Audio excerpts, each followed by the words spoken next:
Eu sou a tabeliã Jennifer Castela de Oliveira e este é o podcast Notas sobre Nós, um programa para tratarmos de temas da atualidade sob um viés multidisciplinar, onde a arte, o direito, a psicologia, outros saberes e linguagens se entrelaçam. Se você ainda não conhece o nosso programa, vai lá no YouTube, te inscreve no canal, ativa as notificações e fique por dentro de todos os nossos episódios. Você também pode nos acompanhar pelo Spotify. E no programa de hoje, o assunto que nós vamos aqui tratar é sobre bullying e violência nas escolas. Para essa roda de conversa, nós convidamos a advogada Thaís Recoba Campodônico, tá certo, Thaís? Campodônico. Ah, viu? Tá, eu treinei aqui, gente, nos bastidores, mas enfim, eu vou aprendendo. Obrigada pela correção. E agora, conosco também, a psicóloga Valéria Thiers. Acertei. Tá bem, gurias. Obrigada. Muito bem-vindas. Muito contente com a presença de vocês, cada uma especialista nas suas áreas de atuação, para a gente fazer essa conversa entrelaçada, né? Porque parece, pelo que a gente vê, né, na sociedade, pelo que a gente pesquisou aqui para fazer o programa, que essa temática do bullying e da violência, ela tem aspectos sociais, estruturais, que o jurídico vai prever, antever e tentar regular, e que o psicológico tem tudo a ver com essa origem e com esse destino, né? Porque a gente vai ter ali envolvidos aquele que sofre o bullying e aquele que faz o bullying, e por que será? Quem são esses atores? Minha dúvida, já vou trazendo aqui para vocês, o que é coletivo, o que é individual, e aí a gente vai girando. Será que o bullying gera violência, a violência gera o bullying? E assim a gente vai tentando construir a compreensão do tema e talvez, quem sabe, abrir soluções para o assunto. Então, assim, eu vou começar a temática, a conversa, perguntando para a Thaís sobre a questão do bullying e da regulamentação do bullying, né? Eu vi pesquisando que a gente tem uma lei em 2015 que fala sobre essa intimidação sistemática, né? O que seria, então, o bullying? O que tem nesse guarda-chuva do bullying? O que a gente pode identificar como bullying? O que essa legislação procurou prever? Eu vi que ela tenta estabelecer algumas políticas, enfim, de prevenção. Como é que está isso? Como é que tu vê essa questão do bullying no ambiente jurídico, assim, social, né? Tá. Primeiramente, agradecer, né, a oportunidade da gente estar aqui conversando interdisciplinarmente, né, sobre esse tema. E eu acho que é sempre tão importante a gente pensar o direito, que é uma ciência, né, tão fria, digamos assim, né, a lei, né? Mas a gente precisa de pensar que o direito, na verdade, ele é nada mais, nada menos que o reflexo que a gente tem da sociedade, né? Então, historicamente, a gente vem construindo uma legislação de proteção, né, às crianças, adolescentes, né, a idosos, a mulheres, né, a pessoas com deficiência. Então, a gente vem na construção desse caminhar democrático, né, e civilizatório, como num pacto, né, de civilização. E a criança e o adolescente, eles vêm, então, como esse sujeito de direitos, né? Se a gente pensar que, antigamente, crianças eram jogadas ao mar quando precisavam, né, de transportes e se transportavam no mar, faziam grandes viagens, né? Crianças trabalhavam e não tinham legislação trabalhista, então não se atentava para os direitos e para os sentimentos, digamos assim, das crianças e adolescentes, né? Então a gente vem nessa construção moderna de tentar identificar essa criança e esse jovem enquanto cidadão de direitos, né? Então a gente vem, se a gente puder traçar uma linha do tempo, a gente vem a Constituição Federal de 88, depois a gente vem trazendo, então, o ECA, né, que é o Estatuto da Criança e Adolescente, a gente vem com outras medidas, né, decreto-leis, a gente vem com crimes hediondos, a gente vem, dentro do Código Penal, a gente vem tentando estabelecer o que é ato infracional, o que são crimes, né, onde que as crianças, dentro dessa construção moderna de sociedade, porque os nossos filhos, os nossos sobrinhos, né, quem faz parte da nossa vida enquanto infante, né, eles vêm também vivenciando as mesmas situações que nós vivenciamos, os mesmos desafios, e agora mais do que nunca a gente tem visto, né, nessa catástrofe socioambiental, muitas crianças, né, sem seus pais, muitas crianças sem os seus direitos, né, garantidos. Então, assim, acho que é bom a gente também ter esse entendimento que o direito, na verdade, ele é uma construção social, né, e estabelecer essa linha do tempo histórica, né, para que a gente possa entender que nada nasce do hoje, né, tudo tem algo antes e que isso também tem uma caminhada. Né? Então, essa legislação, ela vem instituir um programa que já é uma discussão entre a psicologia, entre os educadores, né? Porque o direito também ele tem que se afinar com outras modalidades. Por quê? Porque é um anseio da sociedade, né? O que é o bullying? O bullying é uma violência, né? Que a gente já conhece há muito tempo, né? Quem de nós não sofreu bullying na infância, ou viu algum colega sofrer? E aí eu costumo dizer que são 3 atores, né, do bullying. É aquele que comete o bullying, o autor, aquele que sofre o bullying, né? E também aquele que é o espectador do bullying, o que assiste o bullying, né? Porque, na verdade, esse que assiste o bullying, ele poderia evitar, ou poderia chamar alguém para não fazer, ou poderia ser um mediador desse conflito, né? Mas conflitos existem sempre. Sempre houve conflitos, né? Houveram conflitos. Então, assim, pensar numa sociedade sem conflitos é não existir. Então, nós precisamos, na verdade, ter esse entendimento. E o que a legislação faz? A legislação, ela vem para normatizar. Ela vem para alinhar e para que a gente possa, a partir dali... O atual estado de coisas, aquilo que a gente já conseguiu... A leitura que a gente já conseguiu fazer. Exato. Então, a gente precisa, na verdade, partir de um lugar. E a legislação, ela faz esse norte, porque nós vivemos numa sociedade hierarquicamente, né, com seus conceitos estabelecidos, sejam filosoficamente, sejam sociologicamente construídos, e juridicamente, porque nós estamos no Estado democrático de direito, então a gente precisa ter essa legislação e essas instituições postas, né? Então, essa legislação, ela vem justamente para dizer o seguinte, ato infracional, o bullying, né? Então, vai ter pena socioeducativa, vai ter multa, né? Porque a gente está falando de menores de 18 anos, mas ela também vai trazer uma certa confusão ali de interesses, né? Porque no cyberbullying tem aplicação de pena restritiva de liberdade. Sim, né? Que é uma outra problemática enorme, o cyberbullying. Exato. Então, eu entendo que a gente tem que partir disso, né? Dessa construção, né? E entendermos essa avaliação que a legislação faz. Tá bem. Não, aqui, gurias, eu até vou voltar, porque como a gente é muito informal, eu não disse que a Thaís, ela é mestre, doutora em Ciências Sociais, e a Valéria, ela é mestre, doutora também pela USP, né, em Psicologia Clínica, professora da PUC, tá certo? Em Psicologia Experimental. Psicologia Experimental. Em Psicologia Experimental, minha prática é em Psicologia Clínica. Tá, ok. Eu queria realmente retomar um dos aspectos que a Thaís falou, é que tradicionalmente a gente vincula a figura do bullying a 2 papéis, mas são 3 envolvidos. Na verdade, foi né? como eu pensei na abertura. A gente sempre, eu aqui como leiga, né?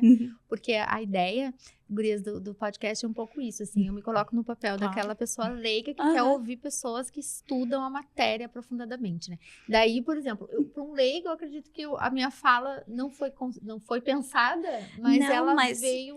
Mas é porque tradicionalmente a gente tenta olhar, né, para quem foi agredido e quem foi e quem cometeu a agressão. Mas a gente tem um mediador ali, que é a plateia, que ora se identifica com a figura do agressor, ora se identifica com a figura do agredido, né? E não toma frente porque tem medo de passar a ser agredido também. Sim. Né? E acaba indiretamente, em alguma medida, talvez em algum nível também sofrendo essa violência, se impactando com essa violência, pelo menos, ao assistir. Né? Todos, né? Sim, todos. Sim. Não, é muito interessante. Eu trouxe aqui também pra gente colocar a produção ali, só pra gente ter umas referências, como a gente trabalha com essa ideia da arte, dos documentários, a gente fez um resgate de alguns filmes, não sei se todos assistiram, mas enfim, a produção ali, depois a gente coloca as imagens. Tem um interessante que é Tiros em Columbine, que fala dessa violência, né, já nas escolas. Tem um filme muito denso, que é Precisamos Falar sobre Kevin, que é um filme muito profundo, que conta também a história da figura daquele agressor, né, dentro da sua casa e os dobramentos do fato. E depois a gente tem um outro filme que eu resgatei, que ele é um pouco mais leve, que é O Extraordinário, que é de 2017. que aí fala, então, de um menino que tem uma deformidade física, enfim, e aí ele sofre todo esse tipo de bullying, mas o filme tenta passar uma mensagem, né, de abertura para algo novo. Então, começamos com os filmes mais densos ali no início, de referência, mas passamos para essa outra sugestão também para nosso público assistir e construir com a gente essa conversa. E aí, se vocês viram, gurias, a gente pode falar também sobre esses filmes ou não, mas enfim, aqui tem spoiler, né? Não tem essa, não tem problema. Mas enfim, vou reconduzir aqui. Então, a Thaís nos explicou sobre essa questão da legislação, como é que é o momento que a gente está. E aí, então, eu vou perguntar para Valéria, quais seriam os fatores, então? Aí, tomando esse personagem que pratica o bullying, aquele que a gente identifica como um agressor. O que leva essa criança? Isso aí, na psicologia, a gente consegue identificar. Essa criança, esse jovem, ele também está sofrendo algum tipo de violência em sua casa, enfim, tem como categorizar. Nesse filme, precisamos falar sobre Kevin, aparece todo um sofrimento intenso, né, deste agressor. Então, falar da figura do agressor, depois a gente fala da figura dele. Como é que a psicologia pode nos auxiliar nessa temática? Jennifer, tentando contemplar assim, os filmes que você falou, né? A gente tem um documentário que é um mapeamento da violência tal como ela aparece e primeiro caso de violência em que houve um número expressivo de pessoas prejudicadas, mortas, né? Os filmes, eles fazem uma relação de causa e efeito, que tu me perguntou um pouquinho antes, né, que são interessantes. No Precisamos Falar sobre Kevin, a gente tem um sujeito que tem um sofrimento psíquico, que tem um transtorno psicológico ali importante, né, uma questão de características antissociais que poderiam justificar o comportamento agressivo, belicoso na relação familiar e na relação escolar, né? No Extraordinário, a gente tem uma outra circunstância ali. A gente tem uma família que é super protetora, um indivíduo que tem características pessoais desafiadoras, né? Mas que é colocado numa situação de bullying ou de discriminação de fora para dentro, né? É daquele que não aceita a diferença, né? E numa diferença marcada que é física. Mas acho que é importante a gente pensar nisso, né? Quando a gente está falando de bullying, discriminação, vitimização ou violência, a gente está falando de relações assimétricas de poder, né? Onde o agressor, ou bem ele se sente inferiorizado, ele usa a agressão como uma forma, né, de não entrar em contato com esse aspecto de si que está adoecido, né? Então, é uma estratégia hipercompensatória, com a sua característica, né? Ou bem, eu tenho um sujeito que está num sofrimento, e isso é muito difícil da gente olhar, né? Porque na situação de bullying, a gente tende a ter um olhar mais cuidadoso e mais empatizado com o sujeito que foi agredido, né? E a postura natural da maior parte das pessoas é de excluir, agredir ou punir o sujeito que fez a agressão, né? Então, quando tu faz a pergunta, que características que tem esse agressor, bom, vamos olhar ali que características ele tem, porque de fato ele está produzindo sofrimento.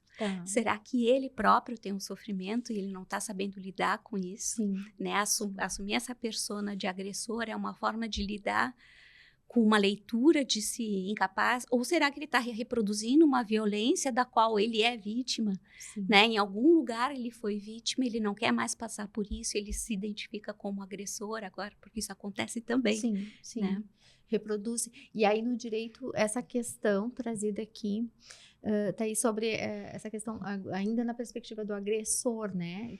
Talvez medidas educativas, então, sejam mais interessantes do que uma repressão. Isso. Que aí tu estava falando da questão. E aí a gente pode linkar isso com a minha primeira parte da fala, né? Que é no sentido de quê? Que esse agressor, todos estão em sofrimento, na verdade, né?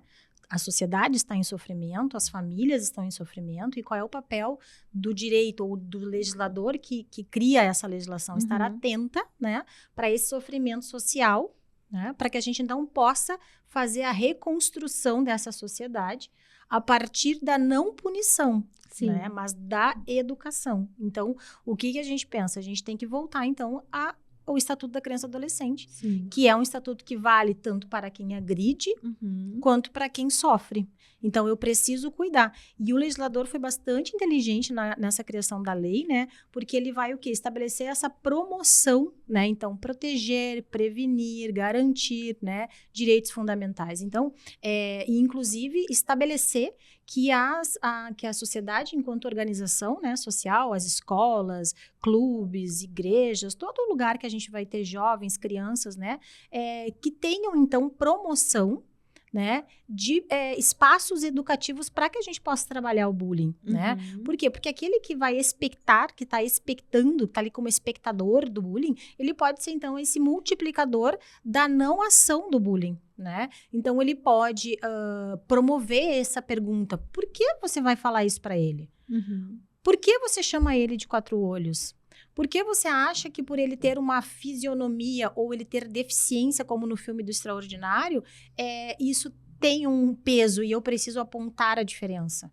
Porque na nossa sociedade a gente tem tantos desafios, né, enquanto pais e mães atípicos, quando tu libera teu filho para ir para a escola e tu libera com teu coração na mão porque tu sabe que ele vai sofrer o preconceito. Thaís, tu tens essa experiência de mãe atípica, né? Sou duplamente mãe atípica, então sou uma mulher vinculada politicamente, inclusive engajada com essa temática, né?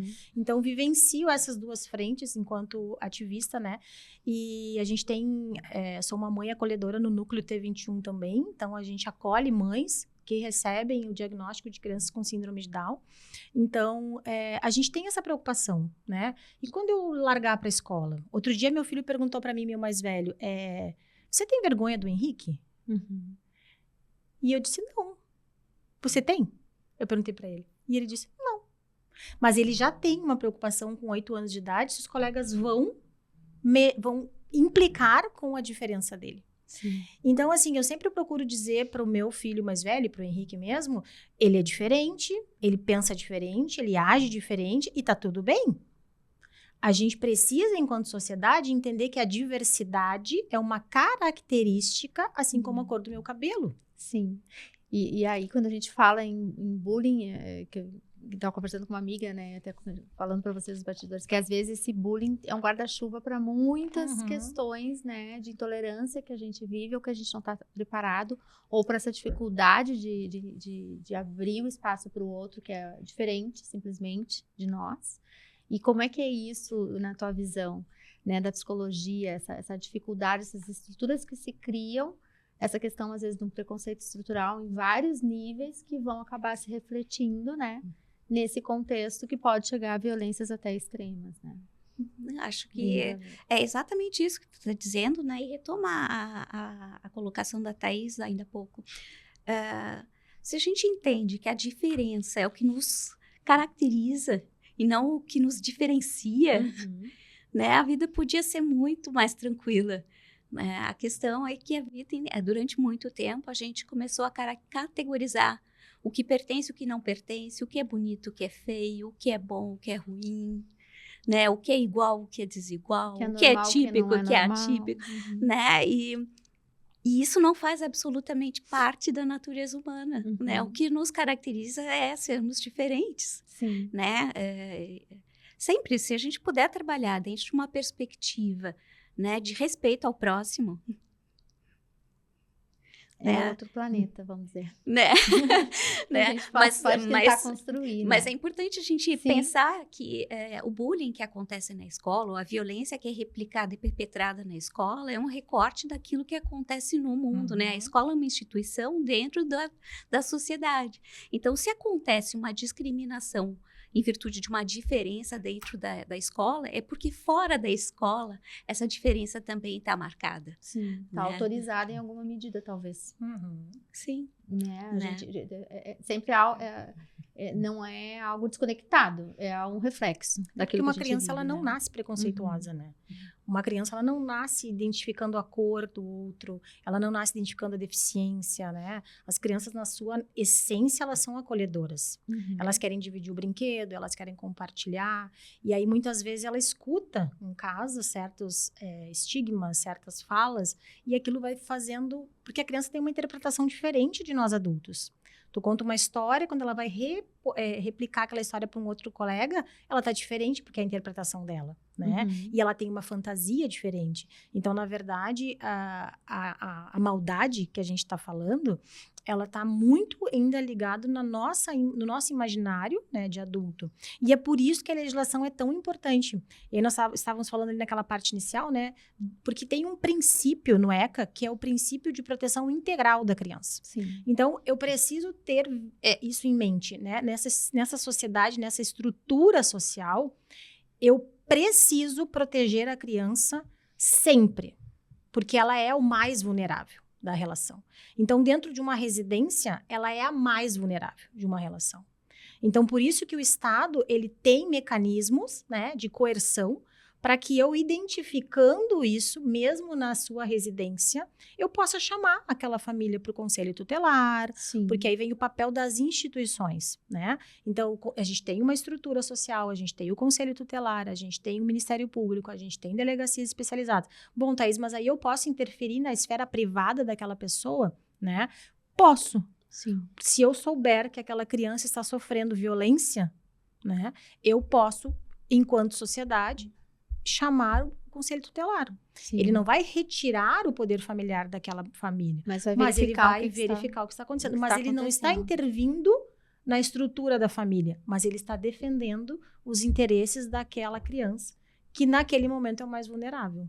Então, por isso que eu concordo também dessa importância da gente estabelecer os atores, né? E também a gente dizer isso. Aquele que bate também sofre.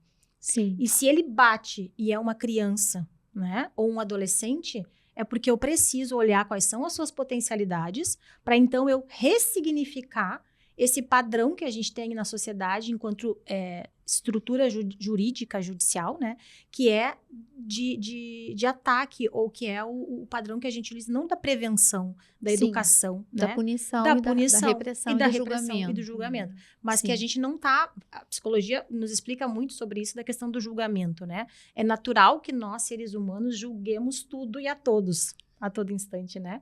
Então, eu tenho uma opinião sobre aquilo, eu tenho um julgamento, mas eu preciso também construir pontes e possibilidades, né, para ter essa sociedade minimamente organizada, né?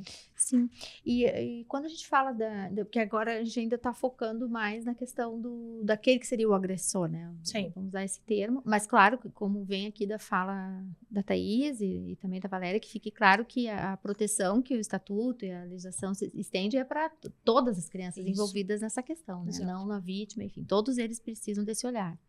E aí eu pergunto, Valéria, o que é, por exemplo, como família ou a escola, assim, ou como agora a gente estava dizendo, né? Se você vê uma violência, né, diz a Thaís, você pode denunciar. Quais são os sinais? Como que a criança, o jovem se expressa? Por exemplo, quando eu vi aquele filme, então, do Kevin, a gente fica muito impactado com o sofrimento daquele ser. E tudo aquela angústia que o filme... Gente, o filme é muito angustiante. Vale a pena ver. É muito profundo, é muito bacana. Mas é um filme difícil. Pra mim foi.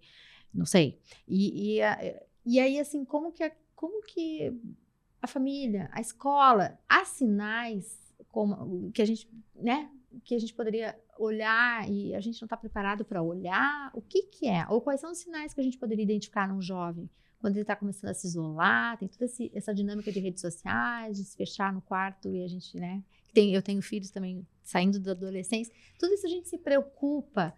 Como que a gente pode identificar? Porque quando a gente vê, nossa, chegou naquele ponto auge de um atentado, né? Como a gente teve em Blumenau e situações assim que antes não... Eu até peguei aqui, o Brasil passa a ter mais ataques em escolas aqui. Nesse relatório do Poder 360. Então, tem aumentado esses episódios que a gente achava, isso é coisa lá dos Estados Unidos, né? E eu não sei se a gente está importando, o que está acontecendo? Como identificar essa pergunta? É possível a gente parar esse processo antes que chegue nesse ponto e dar esse apoio para essa criança, esse jovem que está em sofrimento, antes que ele se transforme em um agressor nesse nível, né, nesse porte? Que recursos a gente pode ter? A gente tem que estar atento para as alterações de comportamento, mas não é fácil, quer dizer, olhar alterações de comportamento, dado que é constante no processo de desenvolvimento, é a mudança, né? Em especial da passagem da criança para o adolescente, vai ter alterações de comportamento, mas a gente precisa ter um olhar que acompanhe o sujeito ao longo da vida, né? Na escola, às vezes, principalmente se a gente está falando de alunos que mudaram de uma escola para outra, então, sei lá, tem escolas que vão o ciclo até o 4º ano em um lugar e começa o 5º ciclo em outro lugar, e o ensino médio em outro lugar. Então, talvez tu não tenha a perspectiva desse sujeito ao longo do tempo. Então, acho que essa é uma dica importante para os professores e para as escolas, de escolas que não são ciclo completo, né? Para elas poderem conhecer melhor quem são os alunos que chegam. Em especial porque são marcadores importantes, né? 5º ano, 1º ano. Ritos de passagem ali, né? São etapas. Isso, e que são marcadores que também cursam com mudanças psíquicas, motoras, neurológicas diferentes, né? Então, acho que do ponto de vista de escola é isso, se informar sobre a história pregressa do aluno para conhecer. Quando eu estou falando de alterações de comportamento, são aquelas alterações, né, de maior retraimento, em geral, alterações de comportamento que cursem com distúrbios ou com problemas no rendimento acadêmico já acende uma luz, né? Alguma coisa está acontecendo, porque um sujeito em estresse, um sujeito numa situação que ele sinta como mudança amedrontadora, ele vai ter uma menor disponibilidade para o processo de aprendizagem, né? Então, a gente também pode acompanhar isso, rendimento acadêmico. Às vezes não é só porque tem mais disciplinas, né? É porque tem alguma coisa acontecendo. Mudanças de comportamento também podem e devem ser monitoradas do ponto de vista de humor. Tu percebe um sujeito que está mais irritadiço, que está mais isolado, que está com características, né, de uma tristeza prolongada. Bom, vamos olhar o que está acontecendo ali. O difícil de falar que isso é sinal de bullying é porque a gente está falando de ciclo vital, né? Então, todas essas coisas que eu estou dizendo de alterações também podem estar refletindo, por exemplo, alterações, né, de entrada na adolescência. Sim. Né? É bastante difícil acessar essa compreensão. Né? E isso, no caso, assim, eu fico pensando, aquele que está guardando dentro de si, né, um comportamento violento que vai explodir adiante. Não, essas alterações a gente pode ver na figura do sujeito que é intimidado também. Pois é, isso que eu ia perguntar, porque tu falaste também, agora passando pro papel daquele que sofre, né? E às vezes o agressor também sofreu bullying, né? Sim, também por isso que eu tô dizendo que essas alterações de comportamento são mapear.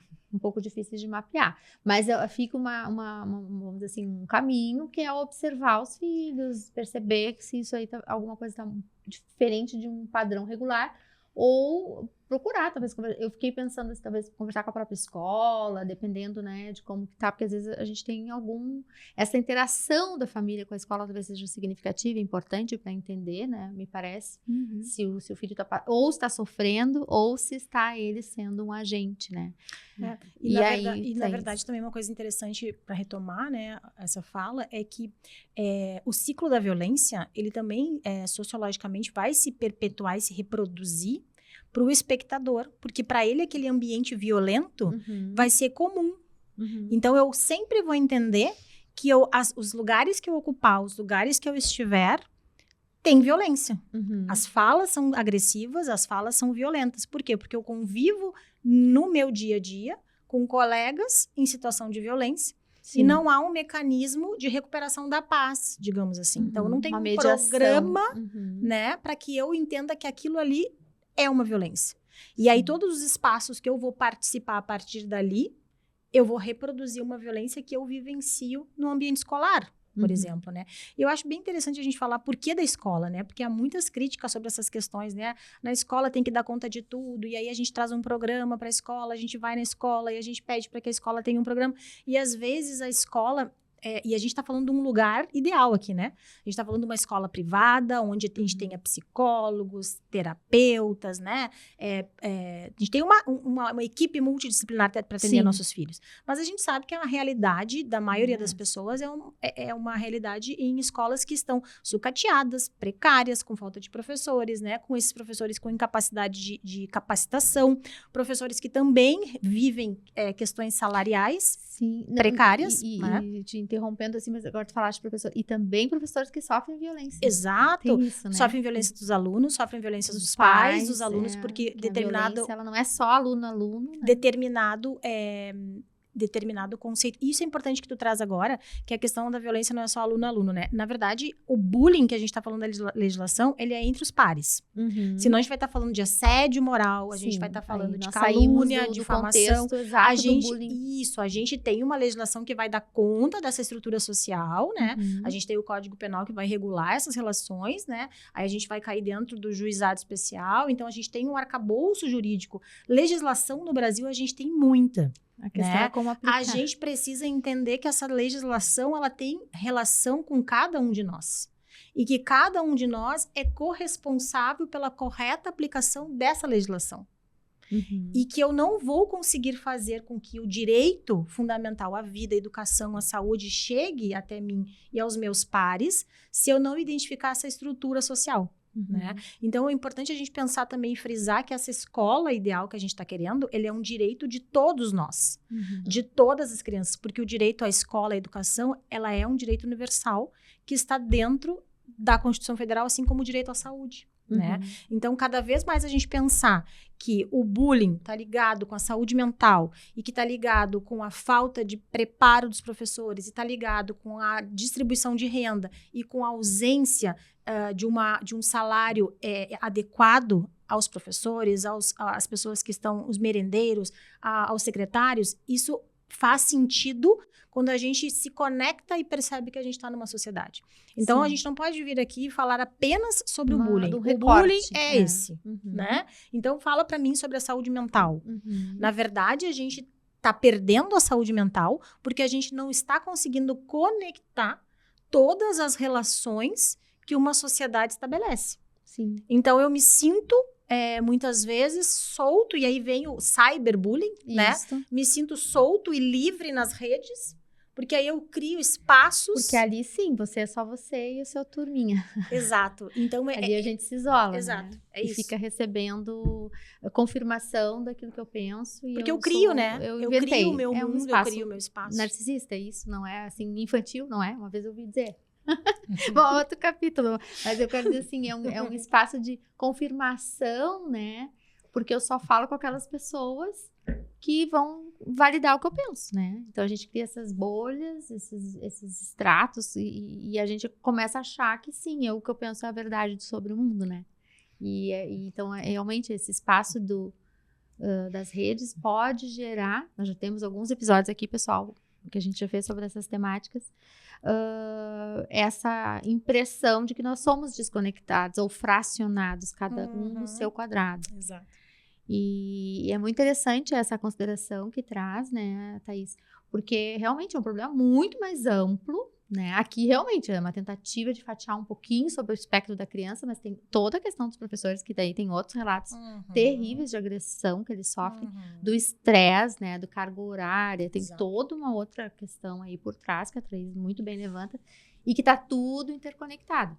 E essas famílias, e aí a gente desdobra, talvez, né, o papel da parentalidade, onde tá o pai, onde tá a mãe, e esses papéis estratificados, né, o que a legislação também traz. Que tudo isso tem que ser que a legislação também traz. Né? Mas o interessante é que, realmente, o direito, ele vai fracionando os assuntos e a gente, talvez, tenha que, o intérprete, linkar, né, e essa questão multidisciplinar também, numa tentativa de compreender melhor os fenômenos, né, que a gente vive. Mas assim, olhando mais agora a questão da criança, né?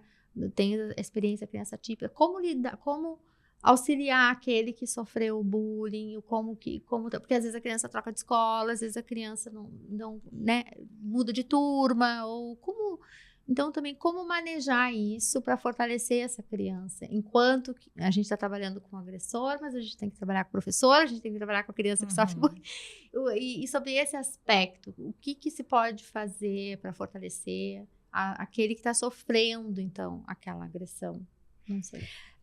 Acho que a Thaís falava ainda há pouco da questão da normalização da agressão, da violência, né? Em geral, a normalização ela tem a ver com práticas repetidas e não percebidas, né? A gente tende a normalizar aquilo que é comum e frequente. Sim. E não é porque é frequente. Não é algo por acaso. Não acordei hoje e resolvi fazer um bullying com alguém. Não, né? Com relação à atenção e ao cuidado, né, de todos os envolvidos, mas em especial com aquele que foi vitimizado.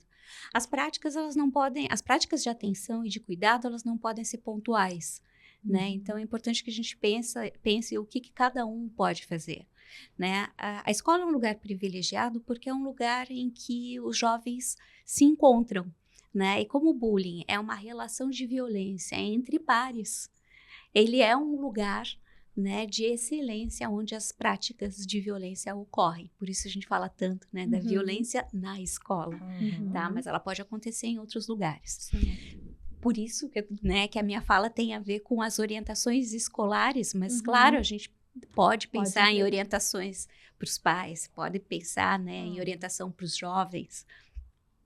Do ponto de vista das práticas escolares, as intervenções elas não podem ser únicas. Então, não é uma conversa, hoje vamos conversar sobre bullying. Vamos fazer uma combinação. Não é uma questão protocolar, não é assim, hoje vai ter uma palestra e se encerra. Teria que ter uma dinâmica que se estabeleça dentro daquele grupo. Então, dentro das práticas recomendadas, o que se fala, né, diz respeito à cultura da paz. Né? Práticas de cultura para a paz são práticas ou atividades, né, que envolvam atividades coletivas, quer de voluntariado, quer de auxílio, quer de disponibilidade para se colocar no lugar do outro. Para gerar empatia, práticas que possam estimular uma rede de cuidado. Porque nesse momento a gente sim vai conseguir integrar mais e melhor a terceira parte envolvida, que são os espectadores. Quando eles se sentem... Que é o engajamento, né? Na verdade, o bullying, ele vai fazer isso, né? O desengajar. Na verdade, aquela pessoa que pratica o bullying, ele está desengajado moralmente. Né? Então, ele vai sempre ser visto como aquele que pratica atos violentos, né? E existem várias propostas educativas até, né, pedagógicas, que fazem com que a gente inverta esse quadro, né? A psicóloga até aqui vai falar melhor que eu. Mas que a gente inverta e que a gente levante as potencialidades desse agressor, né?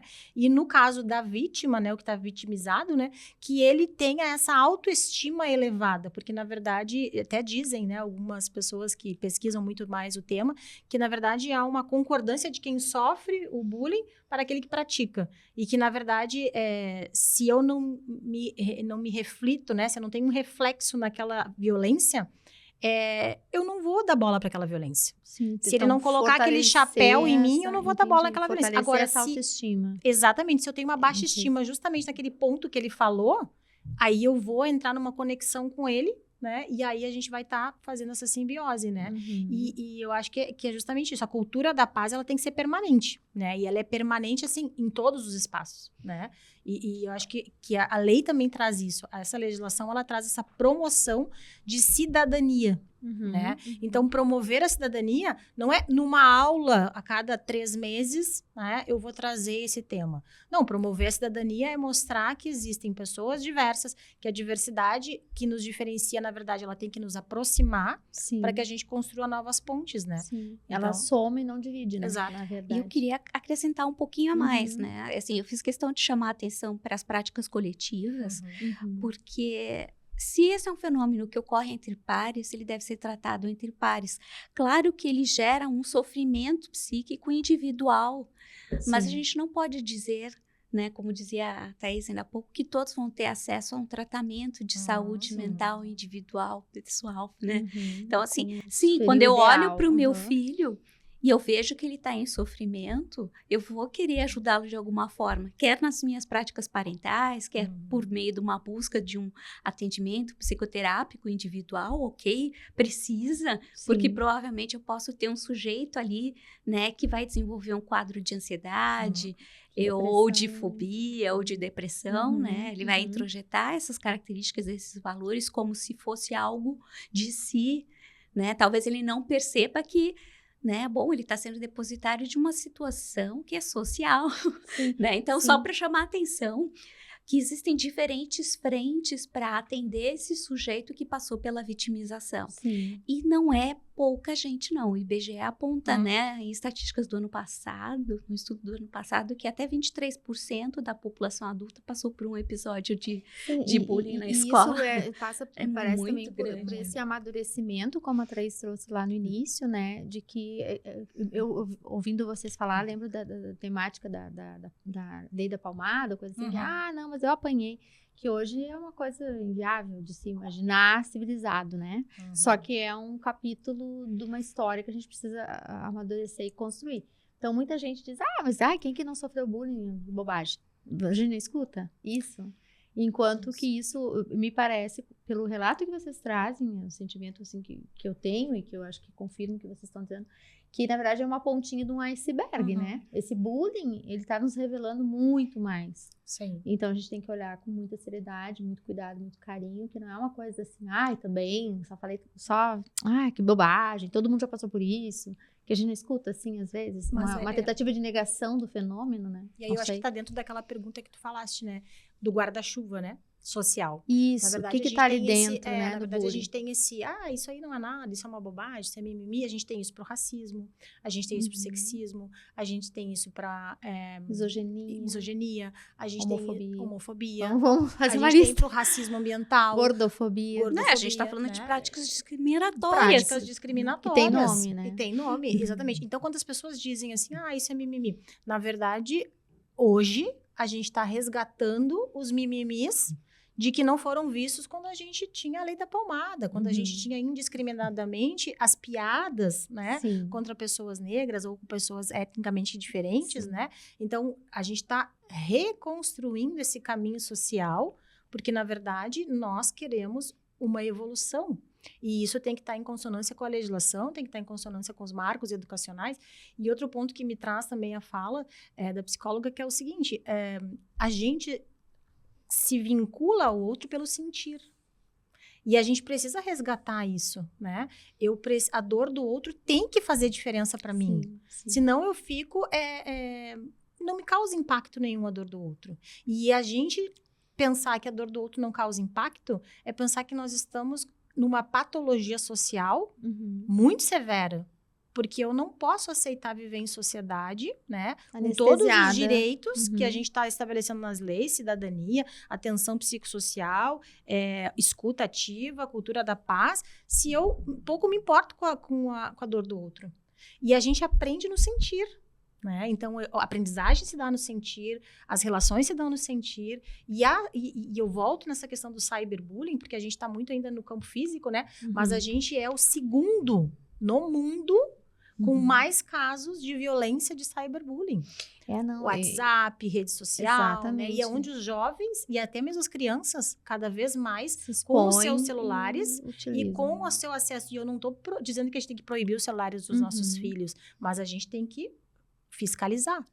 Sim, gurias, eu sou tabeliana, na minha experiência, a gente tem atas notariais, né, que são instrumentos que, às vezes, os pais recorrem. Uma criança de 10, 12 anos tinha algum nude numa rede de WhatsApp e aí aquilo ali se dissemina. Aí os pais pedem para que a gente faça uma prova pré-qualificada ali. Claro, essa ata ela fica sob sigilo, enfim. Mas a gente tem visto aumentar esse tipo de demanda, porque é uma tentativa de documentar o fato para eventualmente buscar alguma reparação e tal. Então, coisas que eu estou há 17 anos nessa profissão, não era visto, hoje é recorrente, né? Então, quer dizer que esse espaço virtual, seja em redes, WhatsApp, enfim, Instagram, ele gera uma gama enorme outra de conflitos, de expansão desse E discutir bullying, cyber. Discutir o marco regulatório também do que está dando na televisão. Também. Os youtubers, né? As propagandas, os comerciais, né? O que o filho está assistindo enquanto youtuber, né? Então, eu acho isso muito importante que nós pais, a gente se vincule a esses debates. Acabe se interessando, fazer um contraponto, né? Exato. O que tu entendeste, o que tu tá vendo e o que tu achaste daquilo ali, né?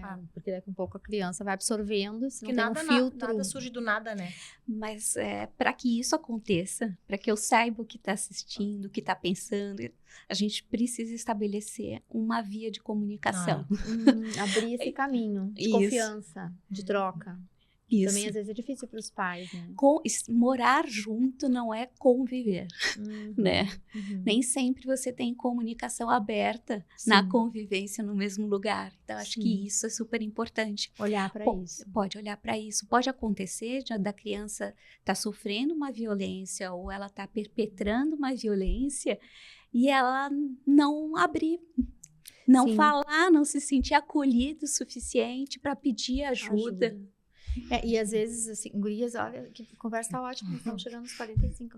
Mas agora eu trouxe só, vamos encerrando, mas eu me lembro que também tem, às vezes, uma atitude, já verifiquei, né? Como eu disse, os meus filhos já saíram da escola.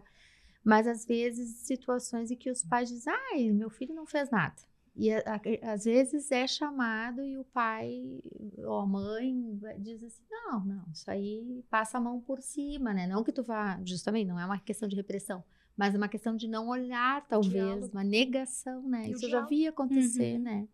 De que às vezes a pessoa, puxa, a criança tá ali fazendo bullying severo, assim, dentro da turma, tá dando um rebuliço e às vezes, eventualmente, os pais não assumem aquela fala, não, isso não tem nada a ver. E deixa correr. Isso acontece também. É uma negação? É difícil lidar? É isso? Tem duas coisas. Pode acontecer da família, né? Os pais, eles não reconhecerem que as suas práticas são discriminatórias e aí eles normalizam a agressão. Claro. Aí aquela conversa lá, se isso pra mim é normal, fazer um bullying sempre foi, eu vou fazer. Eu vou ler nesse contexto.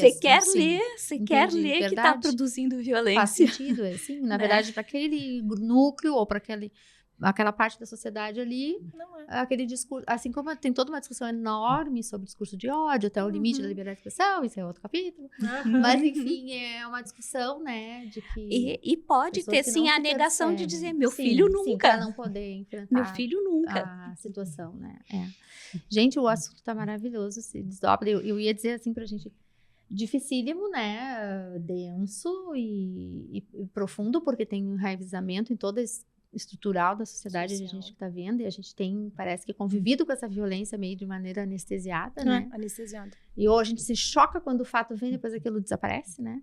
Também, às vezes. E, enfim, a gente precisa ser muito melhor educado nisso. Olhar desde a raiz, criança, o pai, o professor, todos os atores, a sociedade civil vamos ter que fazer um movimento, assim, falar mais. Mas, enfim, eu queria a gente tentar fechar sobre aquele filme Extraordinário, porque dá uma esperança, né? Então, essa produção colocar pra gente o Extraordinário aqui, que é um filme em que foi a família, que seria um exemplo talvez mais ideal, não sei, que a família consegue fortalecer aquela vítima de bullying. Exato. E isso gera uma repercussão enorme em toda a rede ali envolvida, né? Ela consegue, assim, o filme passa... Para mim, passou isso, que consegue uma transformação, que é aquilo que a gente está buscando. Não sei se vocês querem, já passo para as últimas considerações. Acho esse filme maravilhoso, mas ele fala não só do papel da família, mas em especial quanto o Og mudou a vida de todas as pessoas que passaram pela relação com ele. Então, né, a irmã do Og tem um papel muito legal aí de dizer assim, como é difícil, diferente, desafiador e bom ser irmã de alguém com as características daquela natureza. As questões familiares, né, de brigas, de superproteção e incentivo à independência e autonomia. Tem as questões escolares, dos papéis que os colegas fizeram. Né? Tem um livro que é o segundo, que conta das histórias de cada das pessoas que passou pela vida Lembra o nome, será? É o nome de 3 personagens. Um deles é um dos amigos que o Olgi tinha antes de ir para a escola. Ele sempre diz que ele tinha um amigo e esse amigo foi para outro lugar. E a gente não vê mais ele naquela escola, né? Então, qual é a história dele? Como é que o Olgi mudou? A Thaís fala, né, que a criança olha para uma outra criança, ela não olha para a diferença, né? E esse menino conta como é que foi quando ele começou a perceber que o Olgi era diferente. Em que momento? Tem a história do Julian, que é o agressor no Extraordinário. Então, por que o Julian tinha características de agressividade? Né? Por que ele atacava e que história que ele retoma ali? E tem o papel da menina, que é chamada para fazer a apresentação do Olgi na escola. E nesse segundo livro, a gente fica sabendo que é ela quem conta para o diretor toda a situação, né? E ela é uma menina que passa apagada em todo o filme, mas ela tem um papel por trás, porque ela é o espectador que toma a frente para denunciar a agressão. E a partir disso, mudar a história do Olgi na escola, inclusive. Né? Então, muito interessante. Acho que é super legal da gente pensar o seguinte: bullying é um fenômeno que ocorre com uma frequência muito grande, mas a gente tem muito mais situações de apoio do que de exclusão. Né? Se os jovens, e eu vejo jovens cada vez mais letrados com relação aos processos discriminatórios, né? Essas histórias que a gente tem visto de violência nas escolas, elas chocam porque elas são a exceção, não porque elas são a regra. Elas chocam porque são números que vêm aumentando, mas elas não são a regra. Não são a regra. Não, bom, pelo menos isso. Vamos estancar esse processo. Obrigada, Valéria. Thaís, as palavras finais. Eu entendo, assim, a questão do extraordinário, né, do filme, ele tem esse impacto e eu vou trazer o ponto da família, né? O preconceito, ele vai acontecer dentro da família, de quem tem um filho com deficiência, vai acontecer a partir dali. Então, como tu vai conduzir essa relação, é como a gente vai querer essa sociedade. Então, se tu identifica essa diferença no teu filho que tem uma deficiência, ele já vai para esse campo social se sentindo diferente e ele já pode ser um propenso vítima, né, do bullying. Então, reforçar essa autoestima ainda né, o diálogo que foi falado aqui é muito importante. Então, tu estabelecer essa relação diária com teu filho, né, de diálogo, de empatia, de conversa, né, de engajamento, de fazer com que ele entenda essa diversidade como um todo, que ele participe desse ambiente público e privado da sociedade e que ele esteja atento a todas as relações, porque ele é um ser social dentro dessa sociedade, né? E sobre essa questão da violência, eu não sou tão otimista assim quanto a nossa psicóloga. Eu sou um pouco pessimista, porque eu trabalho muito com jovens em situação de vulnerabilidade social e o que a gente identifica lá? A gente identifica a ausência desse diálogo.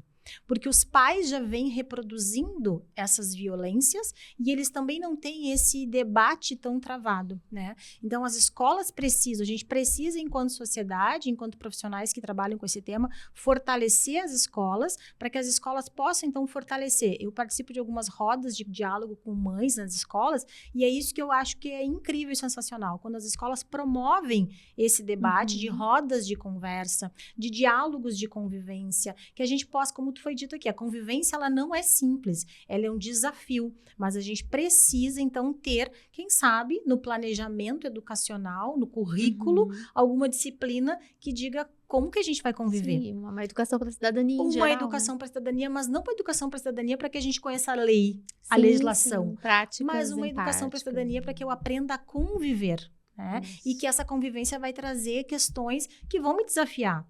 Vão me tirar desse lugar comum, onde eu não estou acostumado, mas que eu vou conviver e que eu vou agregar a mim essas questões, que é muito que o filme passa. E quando esse sujeito, ele demonstra e ele estende essa capacidade, toda a sociedade, como o filme mostra, aprende. Então, uma alavanca. Exatamente. Então, por isso que eu preciso ter escolas inclusivas no sentido de compartilhar espaços e não segregar pessoas, né? Então, acho que as minhas considerações finais vão ser sempre nesse modelo de convivência, de cidadania, de promoção de cidadania e de educação, para que a gente possa não falar sobre bullying apenas nos ambientes escolares, mas falar sobre socialização, sobre convivência, sobre amorosidade, sobre diálogo dentro das casas de cada um de nós. E aí sim a gente pode trazer para fora das nossas casas, né, essa sociedade que a gente tanto busca, que a gente falou no início. É isso aí, porque a gente aqui acredita, né? Acredita. Que construiremos o futuro melhor, cada um fazendo a sua parte, todos juntos chegaremos lá. É verdade. Então tá, gurias, muito obrigada. Fica aí, então, o episódio para vocês verem. Você sabe que aqui sempre tem spoiler, mas a gente não conta tudo. Então tem todos esses filmes para vocês buscarem, tem um livro pra gente consultar também, muita ferramenta pra gente refletir sobre o tema. E esse foi o nosso episódio de hoje, discutindo então essa questão de bullying, violência nas escolas. E fique conosco até o próximo episódio de Notas sobre Nós.